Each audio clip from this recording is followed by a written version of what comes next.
Part 1. A note to the reader. There are many ways to approach a book of this kind.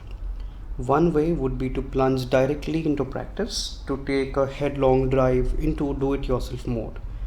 But then this book doesn't claim to be a self-help manual.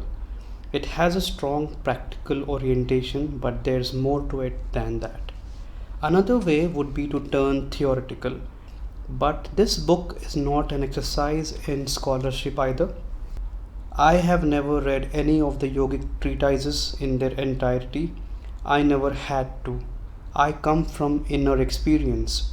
It was only late in my life when I skimmed through some of Patanjali's Yoga Sutras, those significant yogic texts, that I realized that I had a certain access to their inner core. This is because I approached them experientially rather than theoretically. To reduce a sophisticated science like yoga to mere doctrine is just as tragic as turning it into a cardiovascular workout. And so, this book has finally been divided into two sections. The first maps the terrain, the second offers you a way to navigate it. What you are about to read in this section is not a display of academic expertise. Instead, this section seeks to offer a series of fundamental insights that lay the foundation or bedrock on which the architecture of the more practice-oriented second section is built. These insights are not tenets or teachings, and they are most definitely not conclusions. They are best seen as signposts on a journey that can be made by no one but you. They are core perspectives that have emerged as a consequence of the state of heightened awareness that has been mine since a life-transforming experience 33 years ago. The section begins on an autobiographical note. This is so you know something about the authorial company you will be keeping should you choose to read the rest of the book. The section then unfolds into an examination of certain basic ideas, exploring along the way some commonly used and misused terms such as destiny, responsibility, well-being, and even more fundamentally, yoga. One of the chapters in this section closes with sadhana.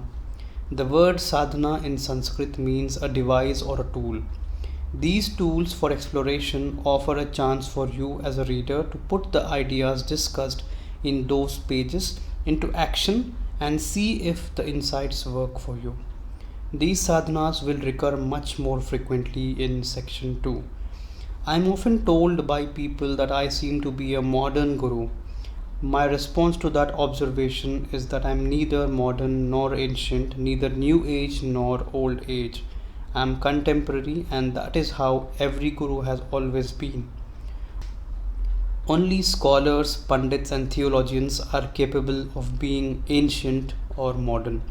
A philosophy or belief system can be old or new, but gurus are always contemporary. A guru, as I said earlier, is someone who dispels darkness, someone who opens the door for you. If I promise to open a door for you tomorrow, or I opened it for someone else yesterday, it is of no relevance. Only if I open a door for you today is it of some value. So, the truth is timeless, but the technology and the language are always contemporary. If they weren't, they would deserve to be discarded. No tradition, however time-honored, deserves to live on as anything more than a museum piece of it has outlived its relevance. So, while I will be exploring an ancient technology in this book, it is also a technology that is flawlessly state of the art. Personally, I am not interested in offering anything new. I am only interested in what is true. But I hope that the following section will offer you some moments when the two converge. For at those junctures when the conditions are right, when an insight is articulated from a place of inner clarity, and when it meets a reader at the right moment of receptivity, an age-old truth turns explosively alchemical. All of a sudden, it is fresh, alive, radiantly new, as if uttered and heard for the very first time in history.